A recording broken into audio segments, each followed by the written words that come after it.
Morning everyone. तो आइए आज एक बार फिर से मेरे यूट्यूब चैनल पर मैं आपका स्वागत करती हूँ और आज मैं लेकर के आई हूँ आप लोगों के लिए एक बहुत ही इंटरेस्टिंग स्टोरी। इस स्टोरी के जो मेन पात्र हैं वो है एक मोर और मोरनी। बहुत पुराने समय की बात है। एक जंगल में एक मोर और मोरनी रहते थे।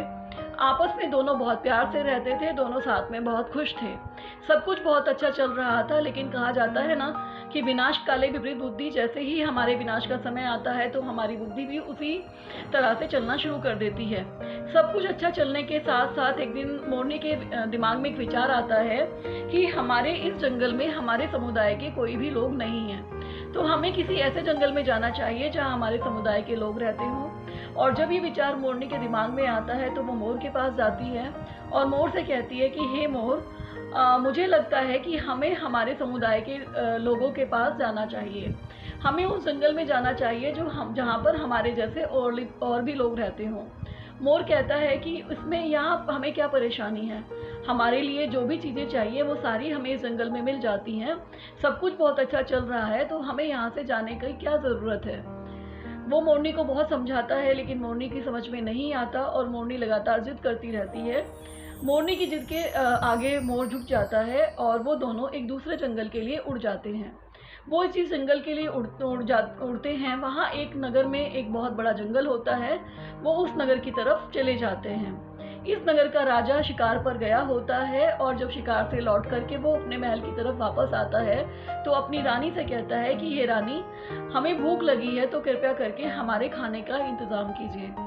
रानी राजा की ये बात सुनकर के किचन में चली जाती हैं और राजा के लिए खाना परोस करके ले आती हैं। जैसे ही राजा खाना अपने हाथ से मुंह तक ले जाने की कोशिश करता है, उतने में ही राजा की चम्मच से एक दाना गिर के, चावल का दाना जमीन पर गिर जाता है। जैसे ही वो चावल का दाना गिरता है तो वहाँ पर एक चींटी होती है और वो चींटी उस चावल के दाने को खींच करके अपने बिल के पास ले आती है। जैसे ही वो उसे बिल के पास लेके आती है तो उसका पति होता है चीटा, वो उस दाने को छीन लेता है और अपने पास ले लेता है और चींटी से कहता है कि तुम जाओ और एक दूसरा चावल का दाना लेकर के आओ। चींटी कहती है कि नहीं, अगर अब मैं दोबारा से उसके पास गई तो वो मुझे मार देगा। चीटा बोलता है कि नहीं, मैं तुम्हारा पति हूँ, तुम्हें मेरी आज्ञा माननी चाहिए, तुम जाओ और दूसरा चावल का दाना लेकर के आओ। चींटी उसके सामने झुक जाती है और चावल का दाना लेने के लिए चल पड़ती है। लेकिन जैसे ही वो आधे रास्ते पे पहुंचती है तो उसे राजा से डर लगने लगता है और वो वापस चीटे के पास आ जाती है और आकर के कहती है कि आप मुझे जो भी कहना चाहें वो कह सकते हैं, लेकिन अब मैं दोबारा नहीं जाऊंगी, क्योंकि अगर मैं अब दोबारा गई तो राजा मुझे मार देंगे। चीटा और चीटी की ये बातें राजा सुन रहे थे। राजा ने चीटे को लगा कि राजा ने उनकी ये बातें सुन ली हैं, तो चीटा चीटी से कहता है कि ठीक है, अभी तुम वहाँ मत जाओ, क्योंकि अगर तुम जाओगी तो राजा तुम्हें मार ही देगा। क्योंकि राजा ने चीटे को ये बात करते हुए सुन लिया था, तो चीटे ने लास्ट में ये कहा कि राजा ने अगर मेरी और तुम्हारी ये बात किसी को भी बताई तो राजा पत्थर का बन जाएगा। इतने में ही किचन से रानी पानी लेकर के आ जाती हैं और जैसे ही वो आती है तो देखती हैं कि राजा अकेले अकेले मुस्कुरा रहे हैं। तो रानी को लगता है कि राजा उनसे कोई गलती हो गई है, जिसको ध्यान में रख करके राजा अकेले मुस्कुरा रहे हैं।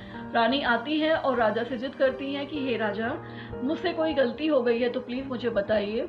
राजा कहते हैं कि नहीं, आपसे कोई गलती नहीं हुई है, मुझे कोई बात आ गई है इसलिए मैं मुस्कुरा रहा हूँ। रानी जिद करती है कि नहीं हे राजा, आप मुझे बताइए कि मुझसे क्या गलती हो गई है और आप अकेले क्यों मुस्कुरा रहे हो। राजा कहता है कि नहीं, आपसे कोई गलती नहीं हुई है। तीसरी बार फिर रानी जिद करती हैं कि हे राजा, मैं जानना चाहती हूँ कि आप अकेले क्यों मुस्कुरा रहे थे, तो कृपया मुझे अकेले मुस्कुराने का आप कारण बताएं। राजा उनको बहुत समझाता है, उनको बहुत इंसिस्ट करता है कि नहीं, आपसे कोई गलती नहीं हुई है, मैं ऐसे ही किसी बात पर मुस्कुरा रहा था। लेकिन रानी उनकी एक भी नहीं सुनती है और उनसे जिद करते चली जाती हैं। उनसे जिद करती रहती है कि राजा आप मुझे बताइए। लास्ट में आकर के रानी उन्हें कहती है कि हे राजा, आप मुझसे प्यार नहीं करते, इसीलिए तो इतने बार कहने पर भी आप मुझे वो बात नहीं बता रहे हैं कि आप अकेले क्यों मुस्कुरा रहे थे।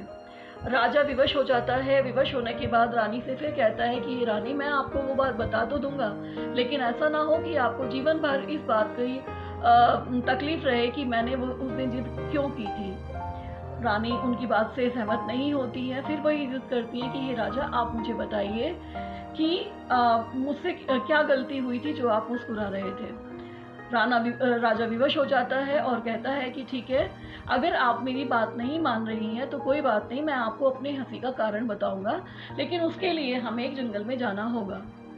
राजा को पता होता है कि राज्य में कोई ना कोई राजा और रानी को वो बात करते हुए सुन ही लेगा, और फिर वो लोग भी पत्थर के होने की संभावना हो सकती है। इसलिए राजा रानी को लेकर के एक दूर जंगल में चले जाते हैं जहाँ पर मोर मोरनी होते हैं। राजा रानी को बहुत समझाते हैं रास्ते के अंदर भी कि हे रानी, आप मुझे विवश मत करें और कृपया करके वापस चलें, क्योंकि अगर मैंने ये बात आपको बता दी तो एक अनहोनी हो जाएगी। लेकिन रानी उनकी बातों को नहीं सुनती और जिद करती रहती है कि नहीं राजा, आपको मुझे बताना होगा कि एक्चुअली क्या बात हुई थी। राजा आते हैं, राजा रानी को वो बात बताना शुरू करते हैं। बात जैसे ही आधी होती है, राजा आधे पत्थर के बन चुके होते हैं। राजा रानी से कहता है कि हे रानी, मेरी बात आधी हो गई है और देखो मैं आधा पत्थर का हो चुका हूँ। अगर मैंने आपको ये बात पूरी बता दी तो मैं पूरा पत्थर का हो जाऊंगा, तो क्या आप चाहेंगे कि आपका पति पत्थर का हो? इतनी बात पर भी रानी उनकी बात से कन्विंस नहीं होती है और वो कहती है कि नहीं राजा, आप मुझे पूरी बात बताएं। जैसे ही राजा बात को पूरी करते हैं वैसे ही राजा पत्थर के बन जाते हैं। राजा को पत्थर का बना हुआ देखकर रानी विलाप करने लगती है, रोने लगती हैं। और उनके विलाप को देखने वाला वहाँ कोई भी व्यक्ति नहीं होता, केवल वो मोर और मोरनी होते हैं। अब मोरनी और मोर से जिद करती है कि हे मोर, यहाँ पर रानी की मदद करने वाला कोई भी व्यक्ति नहीं है, तो कृपया करके क्या हम उनकी मदद कर सकते हैं? मोर कहता है कि हाँ, सही कह रही हो, क्योंकि यहाँ पर कोई भी उनकी मदद के लिए नहीं है, तो हमें चल करके उनकी मदद करनी चाहिए। वो मोर और मोरनी रानी के पास आते हैं और कहते हैं कि हे रानी, आपके साथ क्या हुआ है और ये राजा पत्थर के क्यों बन गए हैं? तो रानी रोते रोते उस मोर और मोरनी को वो कहानी बता देती हैं, उस बात के बारे में बता देती हैं, जिसे कहते ही रानी भी पत्थर की बन जाती हैं। जैसे ही रानी पत्थर की बन जाती हैं तो मोर और मोरनी सोचते हैं कि पता नहीं कौन सी बात थी जिसको कहते ही रानी भी पत्थर की बन गई और जिसको कहते ही राजा भी पत्थर के बन गए। तो अभी वो दोनों डर जाते हैं कि ये तो चीटा और चींटी की बात है, तो इसका मतलब ये चीटा और चींटी की बात अगर हमने भी किसी से कही तो हम दोनों भी पत्थर के बन जाएंगे। और वो इस बात को के बारे में सोच सोच के बहुत डरने लगते हैं और वो इसका हल सोचने लगते हैं कि हम आगे पत्थर के ना बने तो हमें क्या करना चाहिए। इसी बात को ध्यान में रखते हुए वो दोनों इस बात का हल निकालते हैं कि वो चीटा और चींटी को खत्म कर देंगे। जब धरती पर चीटा और चींटी ही नहीं रहेंगे तो उनकी बात कहने और सुनने वाला कौन होगा। अभी जो भी चीटे और चींटी मिलते हैं वो उनको खत्म करना शुरू कर देते हैं, उनको मारना शुरू कर देते हैं। उनका इतना आतंक फैल जाता है कि चीटा और चींटी डर के मारे धरती के नीचे जाकर के बिल खोदना शुरू कर देते हैं और बिल में घुस जाते हैं। सारे चीटा चींटी उस बिल के अंदर घुसना शुरू कर देते हैं। लेकिन जब 2-4 दिनों के बाद उनको भूख लगती है तो वो वापस ज़मीन से बाहर अपने बिल से बाहर निकलते हैं, और जैसे ही वो बिल से बाहर आते हैं तो मोर और मोरनी उनको मार देते हैं। अब क्योंकि उन्होंने बहुत सारे चीटे और चींटी को मार करके खाया था तो उसका दुष्प्रभाव तो उनके शरीर पर होना ही था। अभी जब वो चीटा और चींटी को उनकी बात पता चलती है कि एक मोर और मोरनी सभी चीटे और चींटी को मार रहे हैं, तो वो डर की वजह से उस बिल में घुस जाते हैं और उस बिल के अंदर जाकर के वो हरि विष्णु का जाप करना शुरू कर देते हैं। हरि विष्णु का जाप करते करते उन्हें ये भी पता नहीं रहता कि वो कहाँ हैं और किस हाल में हैं। उन्हें काफ़ी दिन गुजर जाते हैं हरि विष्णु का जाप करते करते, और जैसे ही हरि विष्णु भगवान उनकी तपस्या से प्रसन्न होते हैं तो वो आकर के उनके सामने प्रकट हो जाते हैं और आते ही उनसे कहते हैं कि हे चीटा चींटी, मैं तुम्हारी तपस्या से प्रसन्न हूँ, तुम जो चाहो वो वर मांग सकते हो। तो चीटा और चींटी सोचते हैं और मोर और मोरनी को याद करते हुए वो कहते हैं कि अगर हमारा पेट ही नहीं होगा तो हमें भूख ही नहीं लगेगी। तो विष्णु भगवान से वो कहते हैं कि ये भगवान, आप हमारे पेट में गांठ लगा दीजिए। भगवान विष्णु तथास्तु कहते हैं और उनके पेट में गांठ लग जाती है। आज भी चीटा और चींटी के पेट में गांठ है और वो गांठ उसी वक्त की मांगी हुई है जब मोर और मोरनी के डर से चीटा और चींटी में आतंक मच गया था। भगवान विष्णु तथास्तु कहकर के चले जाते हैं। लेकिन चीटा और चीटी क्योंकि बहुत डरे होते हैं तो वो फिर से विष्णु भगवान को याद करते हैं। विष्णु भगवान वापस फिर से आते हैं और कहते हैं आप बताइए अब क्या हुआ। तो वो कहते हैं कि हे विष्णु भगवान, एक दिक्कत है। दिक्कत ये है कि एक मोर और मोरनी हम चीटा और चीटी को मारते जा रहे हैं। उन्होंने सभी चीटे और चीटी को मार दिया है और आगे भी जो होंगे उनको भी वो मार देंगे। तो हमें ये भी नहीं पता कि वो मार क्यों रहे हैं, तो कृपया करके आप हमें उनसे बचा लीजिए। विष्णु भगवान कहते हैं कि ठीक है, हम उन मोर मोरनी से बात करते हैं। विष्णु भगवान उस मोर और मोरनी के पास जाते हैं और उनसे कहते हैं कि हे मोर, हे मोरनी, तुम चीटा और चीटियों को क्यों मार रहे हो। तो मोर और मोरनी उनसे कहते हैं कि और उनको सारी बात बता देते हैं। जब उन्हें विष्णु भगवान को वो सारी बात बताते हैं तो विष्णु भगवान उनसे कहते हैं कि आप लोग निश्चिंत हो जाइए, क्योंकि वो जो चीटा और चीटी की कहानी राजा ने कहा था, एक्चुअली वो राजा के कर्मों का दुष्प्रभाव था जिसका परिणाम उसको मिला था। तो मोर कहता है कि राजा के कौन से दुष्कर्म थे। तो भगवान विष्णु उसको बताते हैं कि राजा ने पढ़ाई की हुई थी और उस पढ़ाई के द्वारा वो सभी जीव जंतुओं की भाषा को समझता था। और केवल भाषा को समझता ही नहीं था, वो जिसका भी चाहे उसका रूप भी बना सकता था। और इसी का फ़ायदा उठाते हुए वो कभी भी किसी भी पक्षी का रूप बना लेता था और जाकर के उनके बीच में रहना शुरू कर देता था, वहाँ पे रिलेशन बनाता था। और जब वो जो जीव जंतु होते थे, जब वो गर्भवती हो जाते थे तो वापस अपने महल में आ जाता था।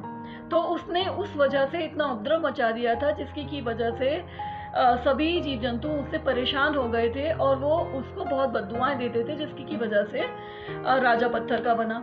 तो मोर कहता है कि ठीक है भगवान जी, राजा पत्थर के बने, लेकिन रानी की क्या गलती थी, रानी भी तो पत्थर की बनी है।